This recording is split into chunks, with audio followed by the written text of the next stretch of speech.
Hello everyone. आज का जो हमारा टॉपिक है वो है इंजन वाल्व के अंतर्गत पॉपेट वाल्व। पॉपेट वाल्व आजकल की सभी इंटरनल कंबस्शन इंजनों पर प्रयोग किए जाते हैं। यह कंबस्शन चेंबर को अच्छी तरह से सील करने के लिए पूर्ण रूप से उपयुक्त है। पॉपेट वाल्व इस तरह से इंजन सिलेंडर के ऊपर सिलेंडर हेड पर जो पोर्ट होते हैं, इनलेट पोर्ट और आउटलेट पोर्ट, वहाँ पर प्रयोग करते हैं। कुछ इस तरह का बना हुआ होता है। ओवरहेड वाल्व व्यवस्था में इस तरह से हेड पर लगाए जाएंगे और जो साइड वाल्व व्यवस्था है वो ब्लॉक पर साइड में लगे हुए होते हैं। तो इसका नाम पॉपेट वाल्व, पॉपेट अर्थात कूदना, उछल कूद करता हुआ आपको ये जब चलते हैं तो इस तरह से ऊपर नीचे उछलते हुए या कूदते हुए आपको दिखाई देंगे। इसी से इसका जो नाम है पॉपेट वाल्व के नाम से पुकारा जाता है।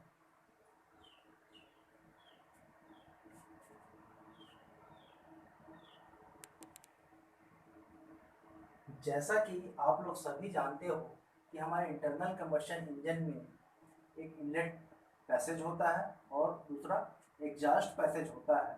तो सभी जानते हैं कि इनलेट पैसेज में जो फ्रेश चार्ज है या शुद्ध हवा है वो सिलेंडर के अंदर जाती है, और जो एग्जॉस्ट पैसेज है वहाँ से जो जली हुई गैसें हैं सिलेंडर के अंदर, वो एग्जॉस्ट पैसेज या एग्जॉस्ट के रास्ते बाहर आती हैं। तो इन दोनों पोर्टों पर वाल्व लगे हुए हैं। जो इनलेट पैसेज पे लगा हुआ है उसको हम इनलेट वाल्व कहते हैं, और जो एग्जॉस्ट पैसेज पे जो वाल्व लगा हुआ है उसको हम एग्जॉस्ट वाल्व कहते हैं। तो इनलेट वाल्व में फ्रेश चार्ज सिलेंडर के अंदर आएगी, और एग्जॉस्ट वाल्व और एग्जॉस्ट पैसेज में जो जली हुई गैसें बाहर जाएंगी। तो फ्रेश चार्ज के आने से जो इनलेट वाल्व है थोड़ा सा नॉर्मल रहता है, ठंडा रहता है इसकी अपेक्षा, एग्जॉस्ट की अपेक्षा। और जो एग्जॉस्ट वाल्व है यहाँ से जली हुई गैसें बाहर जाती हैं, तो वाल्व के हेड और उसके जो स्टेम है, जो जली हुई जो गर्म गैसें हैं वो उसको गर्म करते हुए आगे बढ़ती हैं। तो इससे क्या होता है कि एग्जॉस्ट वाल्व है इनलेट की अपेक्षा अधिक गर्म होता है। तो इसीलिए इन दोनों मटेरियल को जब चुना जाता है वाल्व बनाने के लिए तो विशेष ध्यान दिया जाता है, क्योंकि वाल्व जो है वो गर्म होने के बाद अपने आयतन में वृद्धि कर सकती हैं। ये धातुओं की प्रकृति ही होती है, जब उसको गर्म किया जाता है तो वो अपने आयतन में विस्तार कर लेती हैं। तो विशेष तरह के धातु का चयन किया जाता है ताकि इनका जो विस्तार है वो कम से कम हो और अच्छी तरीके से ये यहाँ का जो टेम्परेचर है उसको सहन करते हुए कंबस्शन चेंबर को पूर्ण रूप से सील करने में सक्षम हो।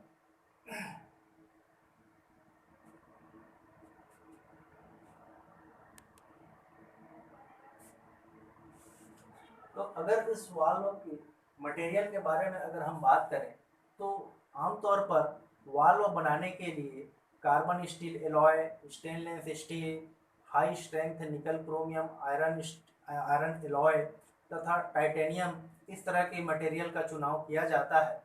फिर भी जो इनलेट वाल्व है और आउटलेट वाल्व है, सभी निर्माता जो कंपनियां हैं, इन दोनों वाल्वों का जो मटेरियल है उसमें ऐसे मटेरियल का चुनाव करते हैं जो इंजन बनाया जा रहा है उसके दक्षता, तापमान और कूलिंग को ध्यान में रखते हुए इनका जो मटेरियल है उनको चुना जाता है, ताकि हर परिस्थिति में जो वाल्व हैं वह ठीक से कार्य कर सकें।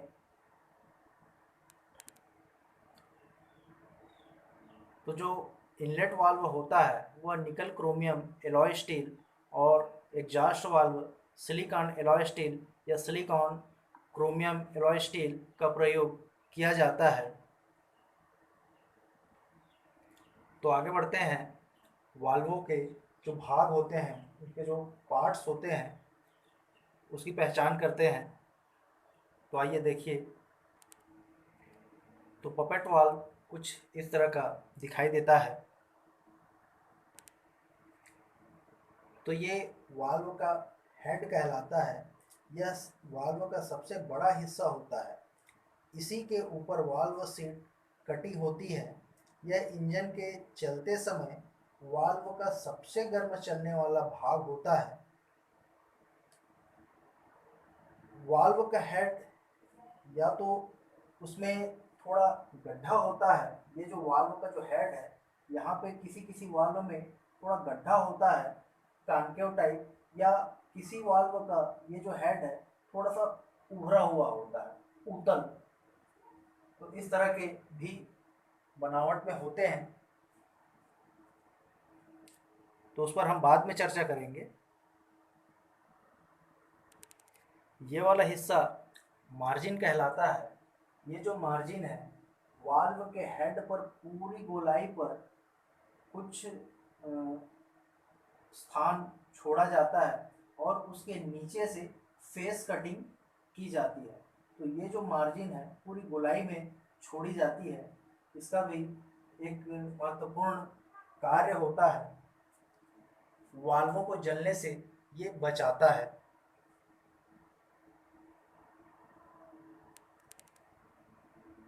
तो मार्जिन के बाद वाल्व फेस काटी जाती है, एक निश्चित एंगल पर पूरी गोलाई पर फेस काटी जाती है।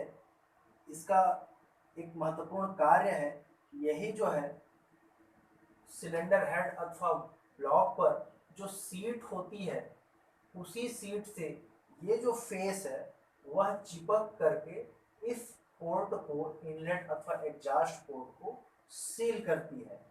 इसका एक निश्चित एंगल होता है, ये 30 से 45 डिग्री इसका जो एंगल है वह होता है।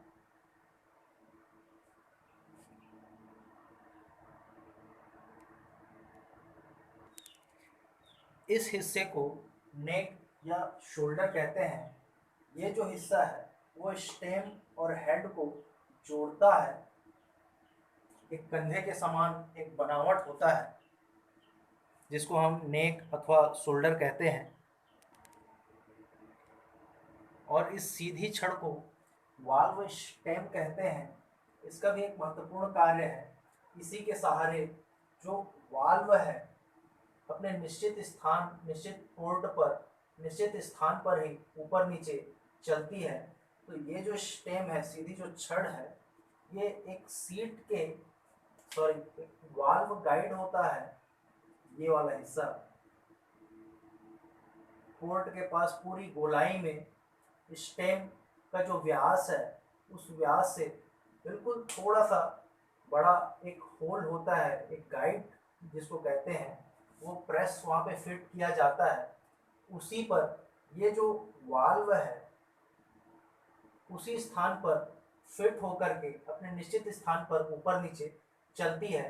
तो इसमें भी एक और महत्वपूर्ण कार्य ये है कि जो वाल्व का जो हेड है इंजन के टेम्परेचर को अवशोषित करके ये जो स्टेम है उस गर्मी को या उस टेम्परेचर को इस वाल्व गाइड पर ट्रांसफ़र करके वाल्व गाइड जो है उस टेम्परेचर को सिलेंडर हेड अथवा ब्लॉक में उसको ट्रांसफ़र करता है। इस तरह से जो ताप का स्थानांतरण हो पाता है। ये वाला हिस्सा लॉक ग्रूव होता है। वाल्व स्टेम पर एक स्लॉट कटी होती है, किसी किसी में सुराख होता है। ये लॉकिंग डिवाइस को फिक्स करने के लिए है। वाल्व को अपनी सीट पर स्प्रिंग, कैप और जो लॉकिंग जो डिवाइस होते हैं उसको इस ग्रूव पर फिक्स करके जो वाल्व है उसको निश्चित स्थान पर एक निश्चित टार्क पर उसके पोर्टों को बंद किया जाता है। हमेशा ये जो वाल्व है इस स्प्रिंग से लोडेड होता है और इस सीट को बंद रखता है। जब भी उसका निश्चित समय आता है, रॉकर आर्म असेंबली या वाल्व ऑपरेटिंग मैकेनिज्म के सहारे से अपने निश्चित समय सक्शन स्ट्रोक या एग्जॉस्ट स्ट्रोक के समय खुलते और बंद होते रहते हैं।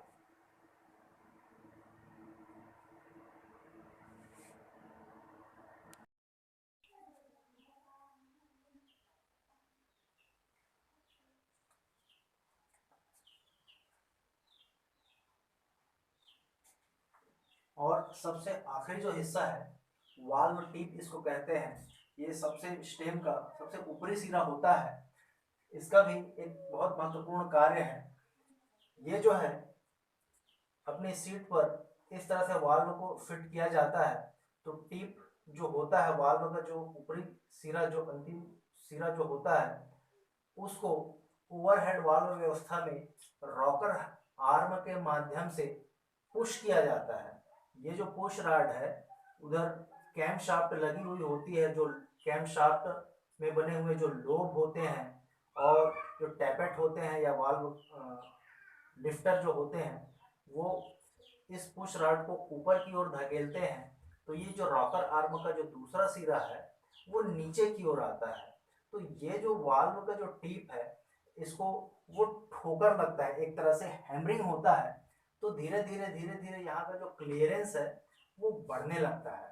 और क्या होता है कि जब इंजन चलता है तो ये जो गर्मी यहाँ पैदा होती है, उस गर्मी के प्रभाव से ये जो वाल्व है अपने आयतन में वृद्धि करता है, तो ये जो टिप है वो ऊपर की ओर लंबाई में वृद्धि करता है। तो वाल्व के ऊपर रॉकर आर्म और टिप के बीच में एक निर्धारित क्लियरेंस या गैप रखा जाता है, ताकि वाल्व जब अपने आयतन में वृद्धि करे तो उसका स्थान, वो जो गैप है वो अपने आप में उसको कवर कर ले।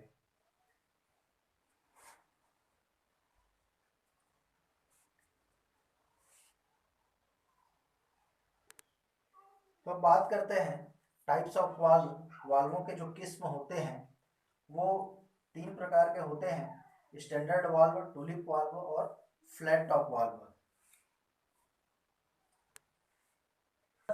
जो स्टैंडर्ड वाल्व और फ्लैट टॉप वाल्व का ही प्रयोग सामान्य जो इंजन होते हैं उनमें किए जाते हैं। टुलिप वाल्व का प्रयोग अधिकतर रेसिंग कार और एयरक्राफ्ट में किया जाता है। टुलिप वाल्व का जो प्रयोग है ज़्यादातर रेसिंग कार, जो बहुत हाई स्पीड या अधिक आरपीएम पर जो इंजन चलते हैं, और जो एयरक्राफ्ट जो हवाई जहाज होते हैं, उनमें टुलिप वाल्व का प्रयोग किया जाता है।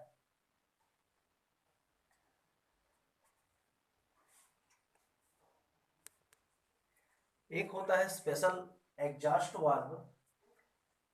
अब तक हमने ये जान गए हैं, अब तक हम अच्छी तरह से ये जान गए हैं कि जो हमारा जो एग्जॉस्ट वाल्व जो होता है वह इनलेट वाल्व की अपेक्षा अधिक गर्म चलता है।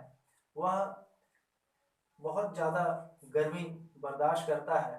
तो एग्जॉस्ट वाल्व को ठंडा करने के लिए, क्योंकि उसमें बहुत ज़्यादा गर्मी है, तो उसको ठंडा करने के लिए उसको टाइम बहुत कम मिलता है।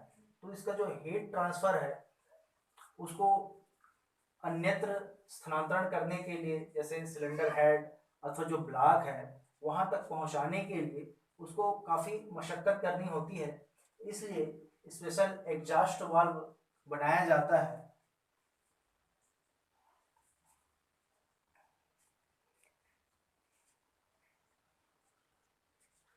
जो स्पेशल एग्जॉस्ट वाल्व होता है बाहर से देखने में जो सामान्य वाल्व है उसी के जैसे दिखता है, लेकिन जो उसका जो स्टेम होता है उसमें अंदरूनी हिस्से पर एक खोखला, एक स्थान, रिक्त स्थान बनाया जाता है। अंदर से उसका जो स्टेम होता है वह खोखला रखा जाता है।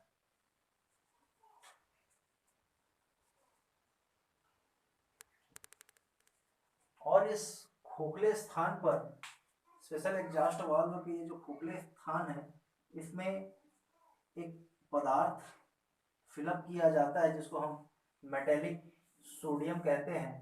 ये जो मेटेलिक सोडियम है ये 210 डिग्री सेल्सियस के ताप पर यह तरल में परिवर्तित हो जाता है, सॉरी 210 डिग्री फ़ारेनहाइट के ताप पर यह तरल बन जाता है, लिक्विड बन जाता है। और जब यह लिक्विड बनता है तो जब यहाँ का ताप बढ़ता है और वो जो ताप है इस वाल्व के हेड पर पड़ता है, तो जो वाल्व के जो मटेरियल हैं वो कई छोटे छोटे कण एक दूसरे पर जो ताप आया हुआ होता है, जो गर्मी आई हुई होती है, उसको एक कण दूसरे कण में वो ट्रांसफर करता है। तो ये जो होते हैं वो ठोस होते हैं, और यहाँ पे जो है सोडियम, मेटेलिक सोडियम, वो तरल में कन्वर्ट हो चुका है। तो उस गर्मी को वो है बहुत जल्दी अवशोषित करके इस स्टेम पर स्थानांतरित कर देती है। तो वो जो स्टेम है उस गर्मी को इस वाल्व गाइड के सहारे सिलेंडर हेड अथवा सिलेंडर ब्लॉक में आसानी से उसको ट्रांसफर कर देती है। तो इसीलिए ये जो स्पेशल एग्जॉस्ट वाल्व है इसका प्रयोग किया जाता है। ये जो स्पेशल एग्जॉस्ट वाल्व होते हैं अन्य सामान्य वाल्वों की अपेक्षा 200 डिग्री से 200 डिग्री फ़ारेनहाइट ठंडे रहते हैं, लेकिन इसमें जब सर्विसिंग की जाती है, इंजन ओवरहॉलिंग किया जाता है, तो इसको डिसमेंटल करते समय बहुत विशेष ध्यान दिया जाता है कि किसी भी परिस्थिति में ये जो वाल्व है वो टूटे ना।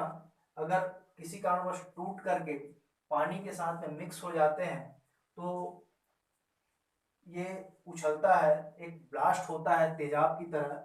तो इससे जब सर्विस किया जाता है, इंजन ओवरहॉल किया जाता है, तो निकालते समय या लगाते समय विशेष सावधानी रखी जाती है।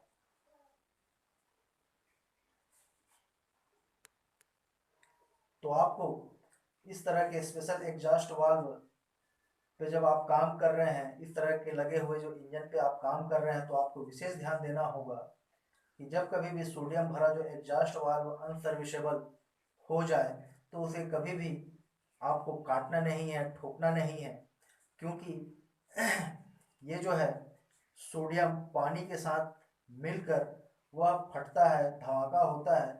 तो इससे नुकसान हो सकता है, हमारे शरीर पर पड़ के हमारे शरीर को जला सकता है, या कोई वहाँ पे जो कार्य कर रहे हैं उन पर भी इस तरह की दुर्घटनाएं हो सकती हैं। तो इसलिए ऐसे जो वाल्व हैं उसको काफ़ी सावधानी से हमें काम करना है।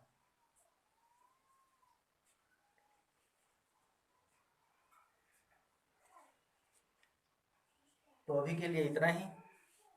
धन्यवाद।